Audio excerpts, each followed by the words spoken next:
মাগরিবের পরে 3 আয়াত পড়তে দেরি, 70,000 ফেরেশতা ফজর পর্যন্ত তোমার জন্য কাঁদতে দেরি করে না। সত্য তো? হ্যাঁ সত্য। ফজরের পরে আবার 70,000। কোন বিমারীকে, অসুস্থ ব্যক্তিকে সোয়াবের নিয়তে দেখতে যাইতে দেরি, 70,000 ফেরেশতা পরের দিন ওই সময় পর্যন্ত দোয়া করতে দেরি করে না। ফেরেশতা পর্যন্ত আমাদের অধীন। মসজিদে যতক্ষণ বসা থাকে, এক ফেরেশতা ডাইনে বৈশা চোখের পানি জড়াইতে থাকে, আল্লাহুম্মা গফিরলা, আল্লাহ আরে মাফ করে দেন না। আল্লাহ বলে তোরা তো আইলো গেল কি, আপনার ঘরেই তো বের হইছে। আমাকে জিজ্ঞাসা করেন কেন তোর দিলে এত ব্যথা কেন, আপনার ঘরেই তো বয়ে রয়েছে। বন্দা তো আপনার, এই সৃষ্টির সেরা তো আপনিই বানাইছেন। ও যদিও না কান্দে তো আমি ওর পক্ষ হয়ে একটু কান্দতেছি, অসুবিধা কি? আরেকজন বলে আল্লাহুম্মা আরহাম আলাইহি, আল্লাহর উপরে দয়া করেন না। আপনার ঘরে বসে রইল, তারপরে যদি দয়া না করেন তো বাজারে গেলে করবেন, ওটা তো দয়ার জায়গাই না। কি করে না করে না দোয়া। যতক্ষণ মসজিদে বসে থাকে আরেকজন নামাজের সোয়াব লিখতে থাকে। আল্লাহ বলে ঘুমায় তো রইল, তুই নামাজের সোয়াব লেখস না কেন? ঘুমাইলো তো আপনার বাড়িতেই ঘুমাইছে, আর কোথায় ঘুমাইছে? সোয়াব লিখবো না তো লিখবো না কেন? এটাও ফেরেশতা চালায়। আপনি ভাবেন শ্বাস প্রশ্বাস এমনি নেন? কন্ট্রোল রুম আছে, কন্ট্রোল রুম। হ্যাঁ, হাবায়েক ফি আখবারিল মালায়েক কিতাবে আছে, জালালউদ্দিন সুয়ুতি রহমাতুল্লাহ আলাইহি লেখা। যখন শ্বাস নেই তো ফেরেশতা বলে আল্লাহ আমসিকা ওয়াতরুক, বন্ধ করে দিব না খোলা রাখবো? আল্লাহ 1,60,000 বার মেসেজ থ্রো করে, অটো উতরুক আলী আবদি আজাল, খোলা রাখ, সীমা রেখা দেওয়া আছে।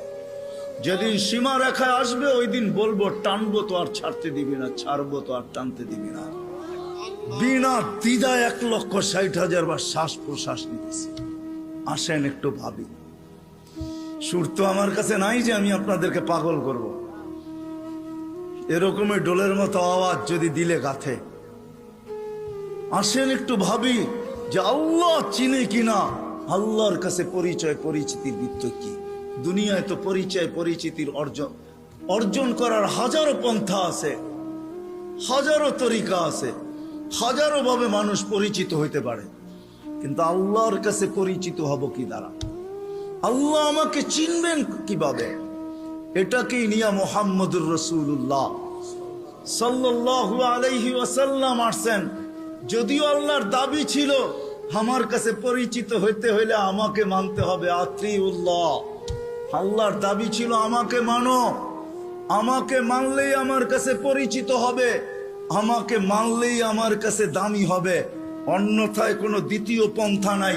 কিন্তু একটা প্রশ্ন এখানে হইতে পারে, আমার মনে হয় প্রশ্ন হইতে পারে, লা তারাকাল উয়ুন, আপনাকে তো চোখে দেখা যায় না, ওয়ালা তুখালিতুকা যুনুন, দেনদারনায় আপনাকে আনা যায় না, ওয়ালা ইয়াসিফুকাল ওয়াসিফুন, বর্ণনা দিয়ে আপনাকে শেষ করা যায় না, আপনার কথা কানেও শোনা যায় না, বর্ণনা দিয়ে শেষ করা যায় না।